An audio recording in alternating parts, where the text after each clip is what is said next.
एक आदेश निकलता है उत्तर प्रदेश सरकार का कि अब कोई भी स्कूल, चाहे वो सरकारी हो, मदरसा छाप हो, उसमें अब वंदे मातरम गाना अनिवार्य होगा।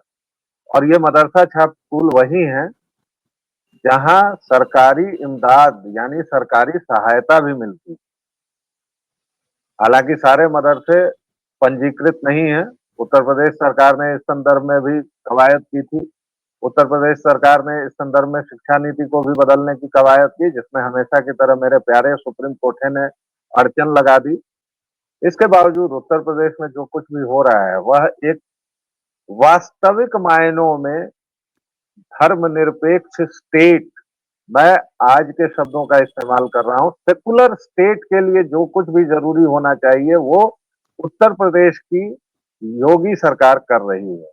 वह न हिंदुओं का बढ़ावा कर रही है, न मुसलमानों का, मोहम्मडन्स का तुष्टीकरण कर रही है। लेकिन इसी बीच में कुछ मौलाना उठते हैं।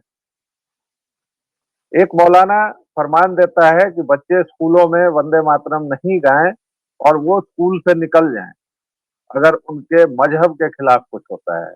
लेकिन उसी मौलाना की घुग्गी बंध जाती है, उसके मुंह में मेंढक घुस जाते हैं जब दिल्ली में एक खतरनाक बम विस्फोट होता है और ये जाहिर तौर पर है कि वो हमला इस्लामी आतंकियों ने किया है। हालांकि इस्लामी आतंकी कहना भी पुनरुक्ति दोष होगा। काव्य शास्त्र में जिसे पुनरुक्ति अलंकार कहते हैं, ये दोहराना होगा, क्योंकि जहां भी मोहम्मदवाद है वहां आतंक है ही। हमारे साथ हैं अवनीश पीएन शर्मा जी, प्रारब्ध के संपादक, हमारे अग्रज। आपका बहुत बहुत स्वागत है और बड़े भारे मन से ये स्वागत कर रहा हूं, इसलिए आज आपका धूप दीप नैवेद्य अक्षत से स्वागत नहीं, आज आपका शस्त्रास्त्रों से स्वागत है और आह्वान है कि अब तो इंतहा हो गई सर। अब कब इस तरह से इन मोहम्मडन्स के की जुबान पर लगाम आखिर कैसे और कब लगेगी? जो आतंक को प्रश्रय देते हैं, जो आतंक की निगहबानी करते हैं, उसको कवर फायर देते हैं और उसके बाद कहते हैं कि वंदे मातरम नहीं है। कैसे देखा जाए इसको? और 25 करोड़ आबादी है, इस बात को नहीं भूलना चाहिए। जी ठीक। अवनीश आलोक जी, आपने कहा कि कुछ मदरसे और मदरसों के मौलाना चिल्लाना शुरू हो गए। मदरसा हो या मेडिकल कॉलेज, क्या फर्क पड़ता है? क्या फर्क पड़ता है? अब आप नहीं कह सकते, अब ताना मारना बंद कर दीजिए मदरसे का। अब चाहे मदरसा हो, चाहे मेडिकल कॉलेज हो, चाहे इंजीनियरिंग कॉलेज हो, चाहे नासा हो, चाहे आसा हो, चाहे भाषा हो, ये दायरा इतना बड़ा है, ये जहां भी हैं जिहादी हैं। इसलिए अब मोदी जी को भी कोसना बंद कर दें लोग कि साहब, आप कहते हैं एक हाथ में कंप्यूटर दूसरे हाथ में कुरान, ऐसे कैसे? मैं देख रहा हूं दिल्ली ब्लास्ट के बाद लगातार लोग कह रहे हैं क्या है आपकी पॉलिसी, क्या करिएगा साहब? कहां पढ़ाइएगा? आंगनवाड़ी में डालिएगा, वहां भी जिहादी। आप इन्हें गुरुकुल में प्रवेश दे दीजिए, मेरा दावा है वहां से भी ये निकलेंगे तो कमर में बम बांधेंगे। कहां डालेंगे आप बताइए? पॉलिटेक्निक में डालेंगे, इंजीनियरिंग कॉलेज में डालेंगे? ओसामा क्या था? ये डॉक्टर्स क्या हैं? तो इसलिए हेमंता जी को भी अपने आप को करेक्ट करना पड़ेगा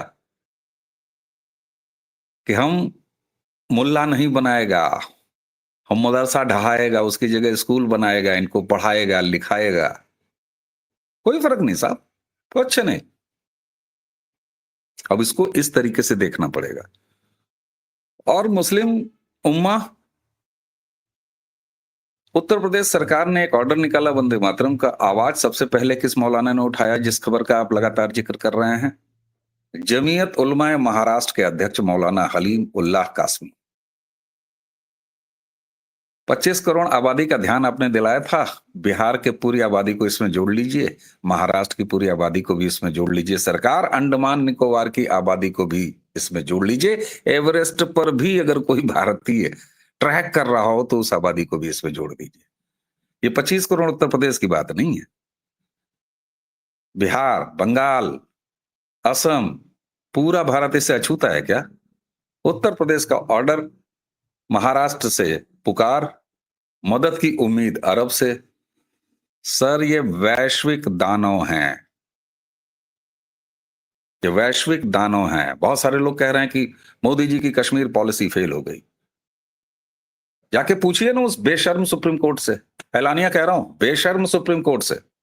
सरकार तो नहीं चाहती थी कि इलेक्शन हो जाए, सरकार बिल्कुल नहीं चाहती थी। और आप सोचिए किस तरीके से अपनी औकात से ज्यादा बढ़कर, अपनी मर्यादा से आगे बढ़कर, अपने कार्यक्षेत्र से आगे बढ़कर इस देश की न्यायपालिका काम कर रही है। आलोक जी, लंबा अनुभव है आपको पत्रकारिता का, जरा ये बताइए किस स्टेट में इलेक्शन कराना है, कब कराना है, कैसे कराना है, ये कौन कौन तय करता है? Election commission. कश्मीर में इलेक्शन के लिए स्थितियां बनी हैं, ठीक हैं या नहीं ठीक हैं, इसका निर्धारण किसे करना चाहिए था? इलेक्शन कमीशन को। लेकिन किया किसने? सुप्रीम कोर्ट ने। ये क्या है भाई, ये क्या सुप्रीम है? कोर्ट। जी। सवाल ये होता है साहब कि अब योगी आदित्यनाथ ने जो कहा कि Islam is a political thought, ideology. अच्छा, आप कहेंगे जम्मू कश्मीर की पॉलिसी फेल हो गई मोदी जी की, ठीक। ये लखनऊ से जो अरेस्ट हुई है डॉक्टर, ये क्या है भाई, ये क्या है? 5 से अधिक राज्यों में इस पूरी जांच का दायरा फैला हुआ है, वो क्या है? अच्छा ठीक है, चलिए अगर हम एक बार यह भी मान लें, मैं खुद ही कह के खुद ही को काट रहा हूं अगले 2-4 मिनट और, ताकि अब डिस्कोर्स बदला जाए भाई। अब ऐसे बतियाने से नहीं होगा। हम लोग कर क्या रहे हैं? हम लोग कैंसर से पीड़ित समाज हैं और मेडिकल स्टोर पर जाके बुखार की तरह पैरासीटामोल और एक विटामिन की गोली लेके आ रहे हैं, खा रहे हैं और सो रहे हैं। अब तक हमने यही किया है इस समस्या के बारे में। हम एक बार मान लेते हैं कि मोदी जी की कश्मीर पॉलिसी फेल हो गई, उन्होंने वहां से निकाला, तमाम यूनिवर्सिटियों में लड़कों को प्रवेश दिलाया, वो सब के सब निकल के जिहादी बन गए। लेकिन आप मुझे ये बता दीजिए, आपके बिहार का मुसलमान क्या कर रहा है, किस मानसिकता में? हमारे उत्तर प्रदेश का मुसलमान किस मानसिकता में है? महाराष्ट्र का मुसलमान किस मानसिकता में है? ये वो आधा मोर्चा जो है वो किस मानसिकता में है साहब? अच्छा, चलिए भारत में हमारी पूरी पॉलिसी फेल हो गई है इनको पहचानने और करने में। अमेरिका का मुसलमान, ब्रिटेन का मुसलमान, फ्रांस का मुसलमान, बताइए ना साहब, ये ब्रह्मांड की समस्या है। ये ऐसी समस्या है जिससे पूरा विश्व एक दिन अपने अस्तित्व को लेके परेशान नजर आएगा। और हम तो फिर भी ठीक है साहब, हम जब झेल रहे थे और कराह रहे थे तो यही यूरोप और अमेरिका हमारा मजाक उड़ाता था कि नहीं नहीं जी। आपने जो बातें कही उसमें से 3 सूत्र, 3 मोती मैं निकाल के दर्शकों के सामने प्रस्तुत कर देता हूँ। पहली बात ये कि हमें अपना नैरेटिव, अपना डिस्कोर्स चेंज करना होगा, और बड़ी खुशी की बात है दर्शकों, श्रोताओं, कि ये नैरेटिव अब बदला जाने लगा है। जो बात मेरे जैसा सामान्य आदमी पिछले 25 वर्षों से गला फाड़ के चिल्ला रहा है कि इस्लाम कोई मजहब नहीं है, क्रिश्चियनिटी कोई रिलीजन नहीं है, ये सब के सब पॉलिटिकल थॉट्स हैं, ठीक मार्क्सवाद की तरह, वो बात अब गोरख पीठाधीश्वर, भारत के आबादी के हिसाब से सबसे बड़े राज्य के मुखिया योगी आदित्यनाथ जी कह रहे हैं। ये बात असम के मुख्यमंत्री हिमंता बिस्वा कह रहे हैं। ये बात उत्तराखंड के मुख्यमंत्री पुष्कर धामी कह रहे हैं, और साथ साथ कानून भी बना रहे हैं। ये दूसरा बिंदु जो महत्वपूर्ण रहा। और तीसरा कि ये वैश्विक दानव है। सही बात है, ये रक्त बीज हैं। आप एक को मारेंगे 4 और पैदा होंगे। तो उपाय क्या है? और हमेशा प्रारब्ध पर हम लोगों ने जब भी चर्चा की है, और वही सलाहियत अवनीश जी के साथ मैं वाणी पर लेके आया हूं कि हम प्रारब्ध की तरह ही समस्या के समाधान पर चर्चा करें। तो मेरा जो समाधान का मोडस ऑपरेंडी है वो ये है कि सबसे पहले आप इस विष के मूल पर, ये विष वृक्ष जो है इसकी जड़ पर बात करें, जो कि एक राजनीतिक थॉट है, और उसे इस्लाम का नाम जबरन दे दिया गया है। मोहम्मदवाद पर चर्चा करें, मेरा तो ये है। और मोहम्मदवाद जो है वायरस है, उसको कैसे हम लोग ठीक करें, उस पर बात करें। आइए दूसरे पक्ष में उत्तरार्ध में इस चर्चा के सुन लें अवनीश जी से कि उनकी नजर में क्या उपाय है। ठीक है साहब, हमने मान लिया सब कुछ, आपकी बातें समझ ली। अब बताइए इस वैश्विक दानव को लिटाने का आपके हिसाब से क्या उपाय है? उपाय हमने खोज लिया है और उपाय कर रहे हैं, इलाज हो रहा है। 2014 के बाद हमारे पास एक ऐसे प्रधानमंत्री हैं जो कहते हैं दंगाई कपड़ों से पहचाने जाते हैं। हमने उपाय खोज लिया है और अपना सैनिक तैनात कर दिया है। उनका नाम है नरेंद्र मोदी, जो तीसरे टर्म में भी हम ले आके रखे हुए हैं। 25 करोड़ आबादी वाले उत्तर प्रदेश के मुख्यमंत्री, जिनका आप बार बार जिक्र कर रहे हैं, संवैधानिक पद पर बैठे हुए हैं ना साहब। गजवा हिंद का सपना अगर पालोगे तो जहन्नुम का टिकट रसीद करा दिया जाएगा। ये वो कह रहे हैं। इलाज हमने खोज लिया है, हमारे आदमी काम पे लग गए हैं। हेमंता विश्व शर्मा काम पे लग गए हैं, पुष्कर सिंह धामी काम पे लग गए हैं। इसीलिए आज डबल इंजन की सरकारों का एक लंबा सिलसिला है जो भारत में हम तैनात किए हुए हैं। हम भारत के मतदाता, इन दो उंगलियों से हमें शत्रु बोध हो चुका है। शत्रु हमारे सामने खड़ा है। राजनीतिक शत्रु कांग्रेस है। कांग्रेस भारत में अब विपक्ष नहीं है। कांग्रेस भारत में अब भारत की शत्रु है और उस शत्रु को हम मतदाता इन दो उंगलियों से पराजित कर रहे हैं। और उन व्यक्ति जिन्हें हम बैठा रहे हैं केंद्र में, नरेंद्र मोदी को, वो कहते हैं दंगाई कपड़ों से पहचाने जाते हैं। और जब पहचाने जाते हैं तो अगर उन्होंने पहचान लिया है तो वो काम करने वाली जगह पर बैठे हुए आदमी है भाई। वो सड़क चौराहे पर खड़ा हुआ आदमी नहीं कह रहा है कि दंगाई कपड़ों से पहचाने जाते हैं।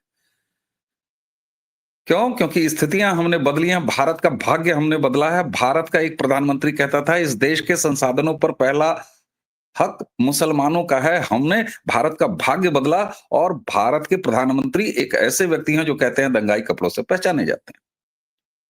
तो इलाज तो हमने खोज लिया है। इन तमाम व्यक्तियों के माध्यम से हमने इलाज खोज लिया है। अब होना क्या है? बीमारी लंबी है साहब। अब बीमारी लंबी है तो मैंने कहा कि कैंसर का मामला है, मेडिकल स्टोर पर जाके ये थोड़ी ना कहेंगे ए रमेश सर दर्द कर रहा है यार जरा दवा दे दो ना। लंबा कोर्स होता है ना साहब। कीमोथेरेपी होगी, पता नहीं क्या क्या हो, जरूरत होगी तो सर्जरी होगी, उसके बाद थोड़ी सी दवा भी होगी, सब कुछ हो जाएगा तो फिजियोथेरेपी भी होगी। इसीलिए मैं कहता हूं बेहद गंभीरता से कि इन दो उंगलियों को बहकने मत दीजिए। ये तीसरे टर्म की सत्ता है, लगातार सत्ता है। कल का दिन ऐतिहासिक दिन होगा। मुझे पूरा भरोसा है जब हमारे बिहार के भाई इस इलाज के सिलसिले को आगे बढ़ा रहे होंगे। हमने इतना इलाज किया है कि नीतीश कुमार जी को सही कर दिया। कैसे सही किया? अरे इसी चुनाव में देखा गया ना, जेडीयू का कैंडिडेट और उसके लिए प्रचार कर रहे हैं योगी आदित्यनाथ। तो हमने किसका किसका इलाज किया? इलाज करके अपने आदमियों को तैनात कर रहे हैं। इसलिए मैं बार बार यही कहता हूं, हमें हाथ में तलवार उठाने की कोई जरूरत नहीं है। हम काम करने वाली जगहों पर ऐसे लोगों को पहुंचा रहे हैं इन दो उंगलियों से। ये सिलसिला लगातार जारी रहे। व्यालोक जी और दर्शकों, भरोसा रखिए, हम जीतेंगे। हम जीतेंगे। हम जीत रहे हैं। जीत के बिना कोई उपाय भी नहीं है, क्योंकि सनातन इस विश्व की तमाम दुविधाओं का, तमाम पीड़ा का एकमात्र औषधि केंद्र है, एकमात्र निवारण है। इसलिए दर्शकों, इससे बचना ये हमारे सामने है। शत्रु हमारे घर में है, इससे आपको निपटना पड़ेगा। इससे मुंह छुपाने से या शुतुरमुर्ग बनने से कुछ नहीं होगा। हम और निपट इसके रहे हैं महाराज। जी, हम निपट रहे हैं। कल देखिए एक जगह और निपटेंगे। आने दीजिए रिजल्ट बिहार में। और कल बिहार का रिजल्ट आने वाला है। और एक बात जान लीजिए दर्शकों, श्रोताओं, कि ये मोहम्मदन जो होते हैं ये बड़े डरपोक होते हैं। आप जरा देखिए, आजम खान की बोली देख लीजिए। बाहर निकाला गया है 2 साल के बाद, कितना बढ़िया बोल रहे हैं, कितनी अच्छी अच्छी बातें हैं।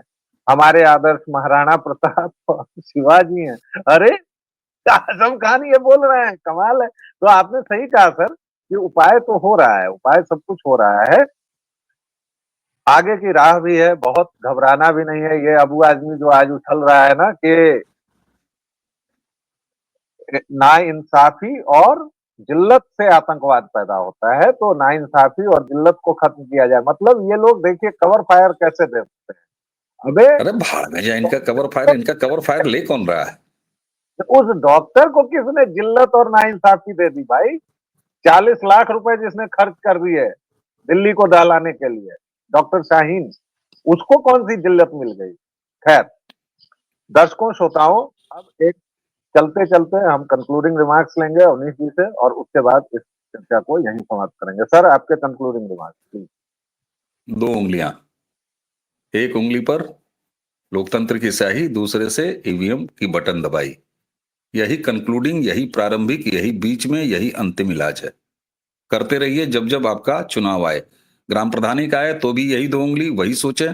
कारपोरेटर को चुनना हो वही सोचिए, प्रदेश की सरकार चुननी हो वही सोचिए, देश की सरकार चुननी हो वही सोचिए। ये लगातार करते चलेंगे, सब कुछ सही होता चला जाएगा। समय लगेगा, समय लग रहा है और आगे और समय लगेगा। इसलिए हमें 50 साल, क्या मतलब अंतहीन सिलसिला बन जाए सरकारों का, हम सेफ है साहब। ये सभ्यता की लड़ाई है और बिल्कुल सभ्यता की साहब। लड़ाई लंबी चलती है। तो प्रजातंत्र का जो मॉडल आपने चुना है उसमें भरोसा बनाए रखिए। अवनीश जी कह रहे हैं कि उसी के मुताबिक उपाय कीजिए इन दैत्यों का, और इन दैत्यों को आज के युग में इसी प्रजातंत्र की रस्सी से नाथा जा सकता है, साधा जा सकता है। बहुत बहुत धन्यवाद दर्शकों आपका, और अवनीश भाई आपका भी बहुत बहुत धन्यवाद। व्यालोक वाणी पर आप इस तरह अपना स्नेह प्रेम बरसा रहे हैं, प्लीज बरसाते रहिए, लाइक शेयर और सब्सक्राइब करते रहिए। दूसरा ठिकाना आपको पता है, या पहला ठिकाना? पहला ठिकाना कहिए, क्योंकि प्रारब्ध ही पहला ठिकाना, दूसरा ठिकाना वाणी है। तो प्रारब्ध को अपना प्रेम और स्नेह आप लोग दे ही रहे हैं, देते रहिए, उसमें कमी नहीं करनी है, और व्यालोक वाणी पर थोड़ा बहुत बढ़ा के।